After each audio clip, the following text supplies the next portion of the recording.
നമ്മുടെയും ദുആ കൊണ്ട് വസിയത്ത് ചെയ്ത മുഴുവൻ ആളുകളുടെയും എല്ലാവിധ വിഷമങ്ങളും പ്രയാസങ്ങളും ബുദ്ധിമുട്ടും നമുക്ക് സലാമത്ത് പ്രദാനം ചെയ്യുമാറാവട്ടെ. മഹാന്മാരായ ബദരീങ്ങളുടെ തുണ ജീവിതത്തിലും മരണത്തിലും മരണശേഷവും അല്ലാഹു നമുക്കും കുടുംബങ്ങൾക്കും നൽകി അനുഗ്രഹിക്കുമാറാവട്ടെ. ബഹുമാനികളെ, ബദരീങ്ങളെ വൈദ്യചൊല്ലി തവസ്സുലാക്കി തുടങ്ങുകയാണ്.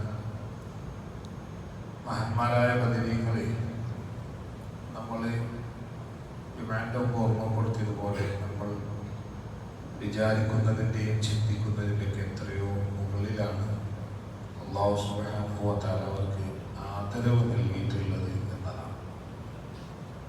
ഭൂമിയിൽ വളരെ അപൂർവമായ അല്ലാഹു സുബ്ഹാനഹു വ തആലയുടെ അടുക്കൽ ഈ മഹാന്മാരായ ആളുകൾക്ക് റിസ്ക് നൽകപ്പെടുന്നു എന്ന് പറഞ്ഞത് ഹദീസല്ല, ഏതെങ്കിലും പണ്ഡിതന്മാരുടെ വാമൊഴിയോ വലമൊഴിയോ അല്ല, പരിശുദ്ധ ഖുർആനാണ്.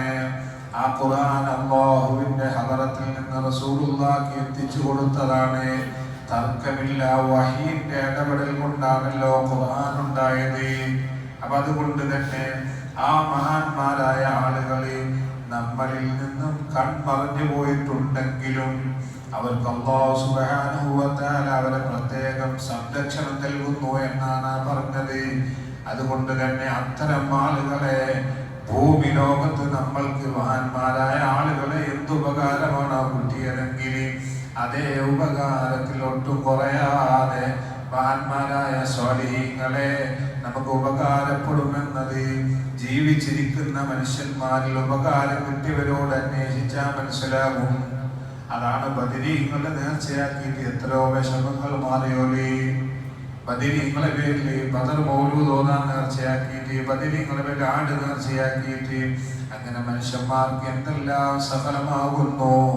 കാരണം അല്ലാഹുവിന്റെ മഹാന്മാരായ ആളുകളെ അവർ ഭൂമി ലോകത്ത് ജീവിച്ചിരിക്കുമ്പോൾ നമ്മൾ വിഷമങ്ങൾ പറയാൻ പോവാറുണ്ടെങ്കിൽ അതിനേക്കാൾ വിഷമങ്ങൾ പറഞ്ഞാൽ കേൾക്കുന്ന സമയമാണ് അവരെ വഫാത്തിന്റെ സമയം. വഫാത്ത് കഴിഞ്ഞതിന് ശേഷമുള്ള സമയം അവർക്ക് മുറിയൂല്ലല്ലോ. അവരെ ജീവിതകാലത്തുള്ളത് മുറിയൂല എന്നല്ലേ മഹാന്മാർ നമ്മെ പഠിപ്പിച്ചത്. അതുകൊണ്ട് മഹാന്മാരായ ബദരീങ്ങളുടെ പേരിൽ ദിവസം ഒരു ഫാത്തിഹ ഓതി ആ ബന്ധം നിലനിർത്താൻ പറ്റുമെങ്കിൽ അത് ജീവിതത്തിൽ വലിയ ഉപകാരമുണ്ടാകും. ഒരു ഫാത്തിഹ ഓതിയിട്ട് ബദരീങ്ങൾക്ക് മൊത്തം ഹദിയ ചെയ്യാം. ആ ബദരീങ്ങളുടെ കൂട്ടത്തിൽ ഒരുപാട് ആളുകളുണ്ട്, മലായികത്തുണ്ട്, മനുഷ്യന്മാരുടെ കൂട്ടത്തിൽപ്പെട്ടവരുണ്ട്. ഹബീബായ നബി സല്ലല്ലാഹു അലൈഹി വസല്ലമ തങ്ങളെ ആ ബദരീങ്ങളുടെ നേതാവാണല്ലോ റസൂലുള്ളാഹ്. റസൂലുള്ളാഹിക്ക് അതിനേക്കാൾ വലിയ പദവി ഉണ്ടായതുകൊണ്ട് ബദറിലെ നേതാവ് എന്നത് വലിയൊരു പദവിയല്ല എന്ന് മനസ്സിലാക്കിയാൽ മതി. എന്നാൽ ഹബീബായ റസൂലുള്ളാഹിന്റെ പേര് പറഞ്ഞിട്ടല്ലേ ബദരീങ്ങൾ മൗലൂദ് തുടങ്ങാം. റസൂലുള്ളാഹിന്റെ പേരല്ലേ ആദ്യം അവിടെ പറയുന്നത്. അതിനുശേഷല്ലേ അബൂബക്കറും ഉമറും ഉസ്മാനും അലിയും മഹാന്മാരൊക്കെ വരുന്നത്. അപ്പൊ ബദരീങ്ങളിൽ പല പല ആളുകളുമുണ്ട്. മലായികത്തുണ്ട്, നബിമാരുണ്ട്, മനുഷ്യന്മാരുണ്ട്. അവരെ അല്ലാഹു സുബ്ഹാനഹു വ തആല അവരോടുള്ള ബന്ധം നിലനിൽക്കുക എന്നത് ഒരു ഫാത്തിഹ ഓതിയിട്ടെങ്കിലും നിലനിർത്താൻ വേണ്ടി ശ്രമിക്കണം.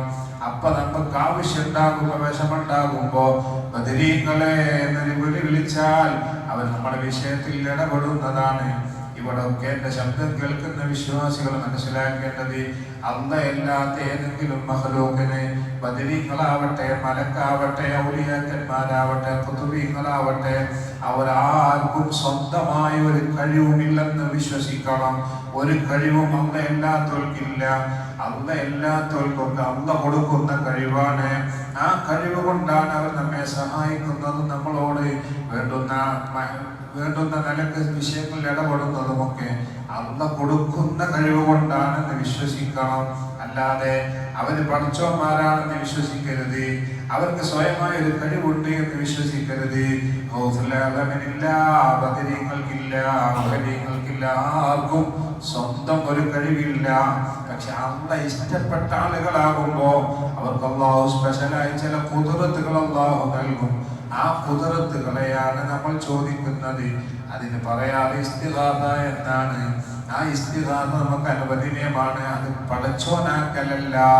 ഒരൊറ്റ ശുദ്ധിന്ന് അല്ലാത്ത ബദരീങ്ങളെ മൊയ്ത് ചെയ്യുന്ന പടച്ചോനാക്കിയില്ല. അങ്ങനെ ഉണ്ടാവില്ല. മറ്റൊരു പറഞ്ഞ ആക്കിച്ചനാണ് അല്ലേ?